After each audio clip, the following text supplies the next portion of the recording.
So last Wednesday, before I flew out from Tel Aviv, I had a few hours left before heading to the airport, and found myself at the beach near the Namal, near the port. I can't hear this on your face. I know, life is hard. Near the Namal, one of like the Draven's favorite spots. And I happened to be there right around sunset. So I was people watching, but mostly watching the beautiful sun set. And I noticed as the sun was setting, it was getting oranger, redder, people were going about their things at the beach, building sandcastles and playing in the water. But there were also, I saw a number of people who were davening, who were praying. In particular, there were Orthodox women, not as a group, but just kind of on their own. They were davening mincha, they were praying the afternoon service. And there were two things that were striking about this to me.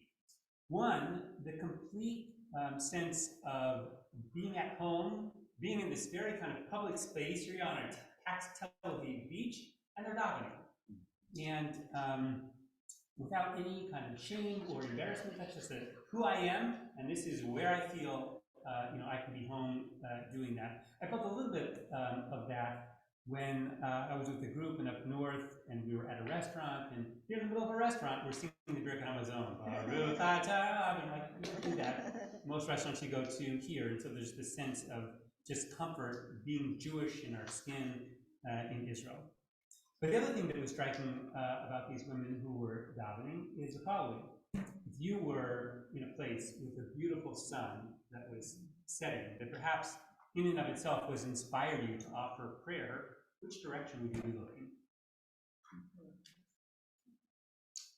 At the sun, right? The sun is like magnificent. Ma Gadlu, how awesome is this act of creation? But in Tel Aviv, in which direction are you facing when you're davening? Facing Jerusalem, which is not towards the sun, it's to the east. So it struck me that that was, in a way, an apt metaphor for kind of what we'd experienced in Israel and Israel in general, because to look at the sun, for as beautiful as it is, the sun that is setting, is to look to yesterday, to look to the past. Of course, Israel's 75th anniversary is an appropriate time to be reviewing Israel's history, to appreciating all that it had to overcome to reach where it is. But I would say that in their indomitable spirit, Israelis look east, meaning that they look to the future.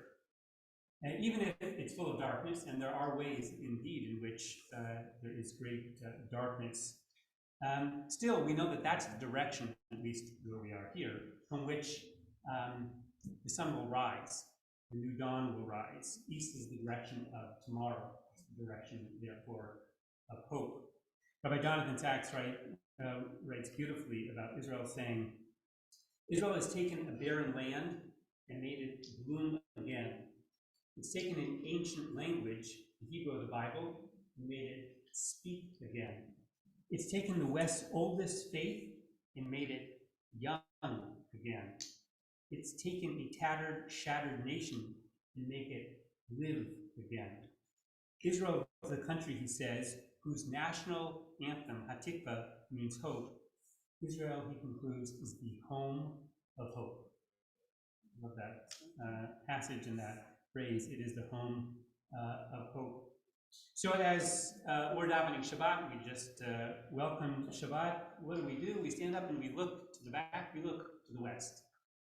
And in so doing, we look back on the week that has passed. We allow that week to sunset, and hopefully there's a beautiful sunset because it's been a good week. But generally, when we daven, we face to the east. In part in honor of Israel, but we face in the direction of tomorrow. Prayer is putting hope into words. And when we pray for hope. We pray in the direction of Jerusalem because we look forward to a time of shalom and shalom. Shabbat shalom.